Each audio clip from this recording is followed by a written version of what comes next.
Hola amigos, bienvenidos a este segundo video del módulo de argumentación y persuasión de CMC Capacita. Nos quedamos en el anterior en las clases de argumentos, que eran fundamentalmente de dos tipos: los argumentos racionales basados en el razonamiento lógico-deductivo y los argumentos afectivos que apelan a los sentimientos del receptor para halagarlo. Vamos a cambiar de diapositiva y nos vamos a referir a los tipos de argumentos racionales. Los tipos de argumentos racionales son, por ejemplo, argumentos objetivos, aquellos argumentos que están basados en datos, cifras, estadísticas o hechos comprobables o admitidos comúnmente por ciertos, aquellos que en función de su constante actualización y de su integración al conocimiento público se entienden como ciertos o como verídicos para el común de las personas y que en general no están sujetos a discusión. Están también los argumentos de ejemplificación. Son ejemplos que presentan un caso real o ficticio que explica o ilustra lo que se quiere decir y sirve para apoyar la tesis. Puede ser de carácter personal, extraído de la propia experiencia. Están los argumentos de autoridad. Los argumentos de autoridad no se refieren a ser autoritario a la hora de plantear un argumento y de imponerlo por la fuerza de la autoridad, sino que se refiere al hecho de que provienen de la opinión autorizada de personas reconocidas como competentes o con prestigio en el área del tema tratado. Es decir, cuando estos argumentos provienen de la opinión de un especialista, de una persona que está formada específicamente en el área relacionada con la temática sobre la cual estamos argumentando y que nosotros ocupamos como referencia para fortalecer el argumento que estamos planteando. Nosotros citamos contenidos enunciados por otra persona, que son fruto del trabajo de otra persona, de la obra de otra persona que es reconocida como una autoridad en el tema, y con eso fortalecemos la potencia de nuestro argumento en la tarea en la que nos hemos abocado para convencer a un tercero, para convencer o para persuadir a la persona hacia la cual estamos dirigiendo nuestro argumento. Luego están los contraargumentos, que son argumentos que se emplean para refutar o invalidar los argumentos contrarios a la tesis que se defiende. Es decir, cuando nos vemos expuestos a una argumentación y nosotros poseemos argumentos que tienen la fuerza necesaria o el contenido o la fortaleza que se requiere para poder desconocer los argumentos planteados o refutar los argumentos que se nos han planteado y plantear una contraargumentación que eventualmente puede inclinar la balanza de la discusión hacia el ámbito en el cual nosotros nos encontramos planteando una postura definida. Y por lo tanto tenemos que entender que cuando una argumentación recibe una contraargumentación sólida, difícilmente vamos a poder lograr desarrollar o alcanzar el objetivo que nos habíamos planteado inicialmente, porque vamos a tener que reevaluar los contenidos de nuestra propia argumentación y eventualmente reconocer la potencia de los contraargumentos y modificar el objetivo que se había planteado inicialmente. Luego tenemos los rasgos lingüísticos de la argumentación, y esto está directamente relacionado con las funciones del lenguaje. Está el predominio de la función apelativa dada su intención persuasiva. Los vamos a mencionar primero y luego vamos a explicitar ejemplos prácticos de cada una de estas funciones. Entonces, el predominio de la función apelativa dada su intención persuasiva.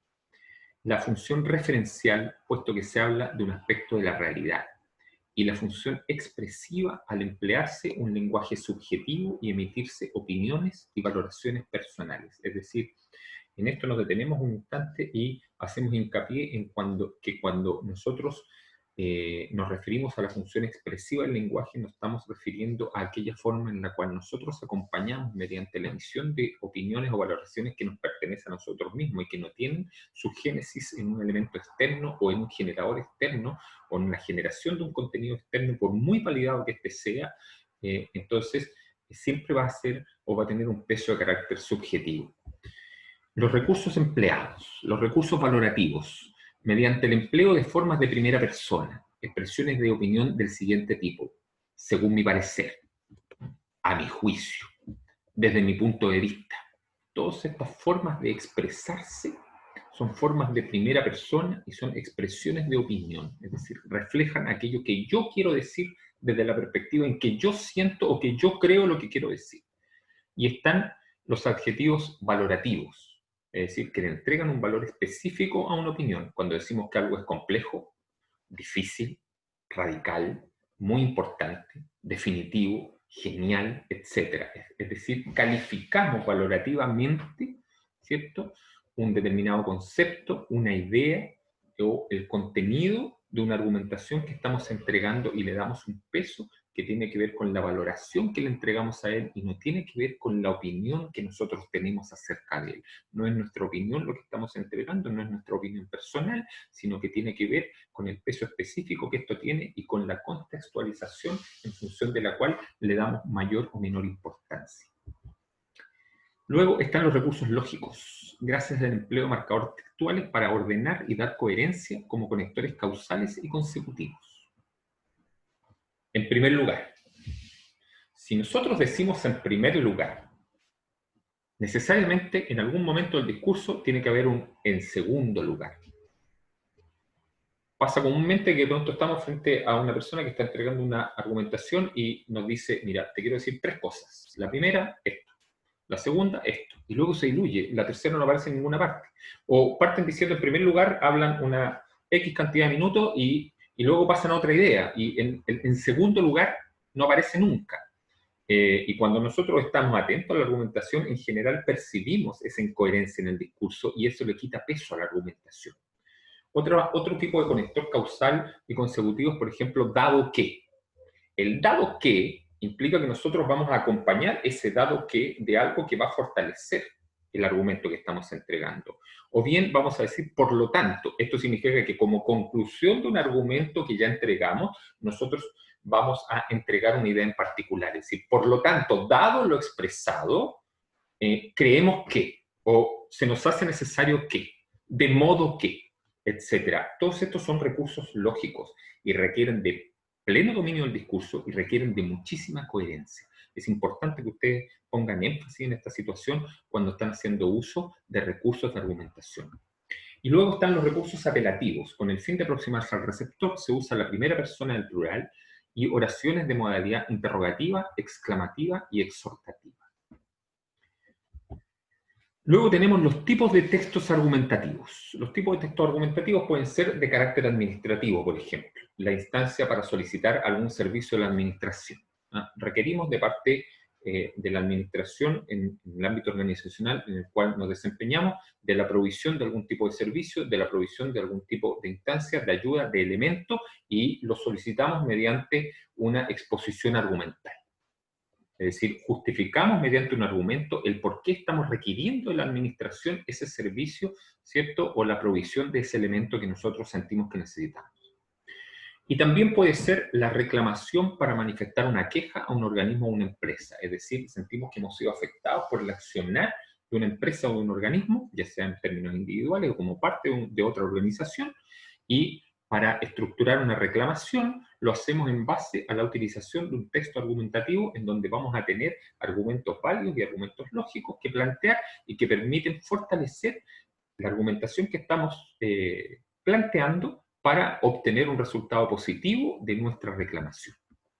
También están los tipos de textos argumentativos, no tienen una relación tan directa con el ámbito que estamos tocando, pero es bueno mencionarlos para que ustedes aprendan a dominar la conceptualización y entiendan de qué forma se expresan también las ideas en estas instancias. Están los textos argumentativos de carácter periodístico. Por ejemplo, el editorial de un diario o revista donde se firma la posición del medio sobre un asunto de interés público. El artículo de opinión a cargo de una persona de prestigio en alguna área. La carta al director en la que se recoge el punto de vista del lector. La clásica carta al director de medio párrafo en el domingo, ¿cierto?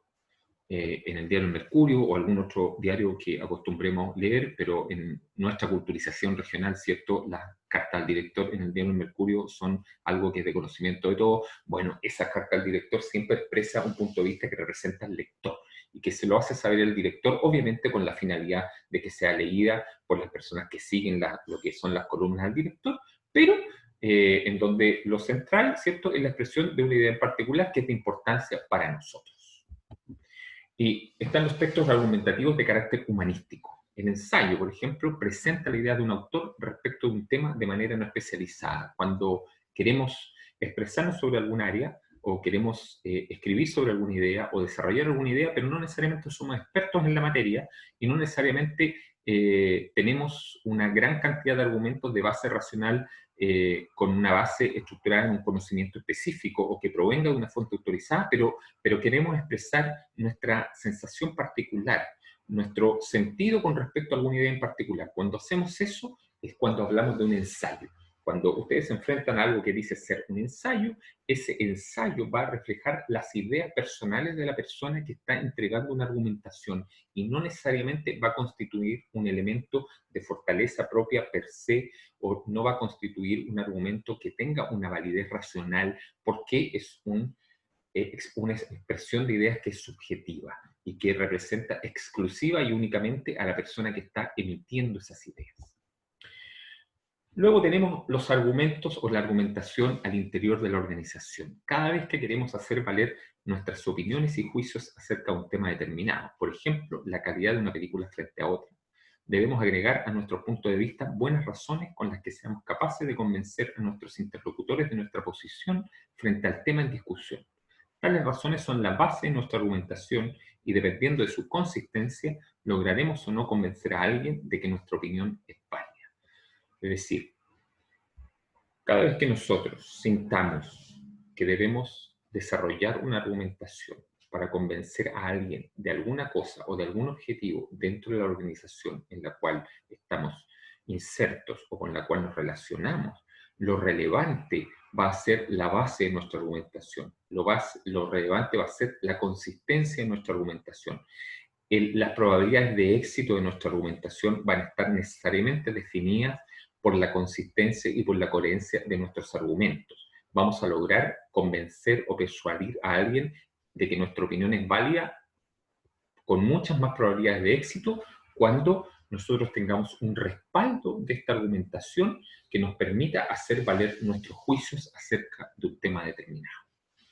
Vamos a hacer aquí una segunda pausa y los dejo invitados, como siempre, a repasar las diapositivas implicadas en esta fase y a presenciar nuestro siguiente video.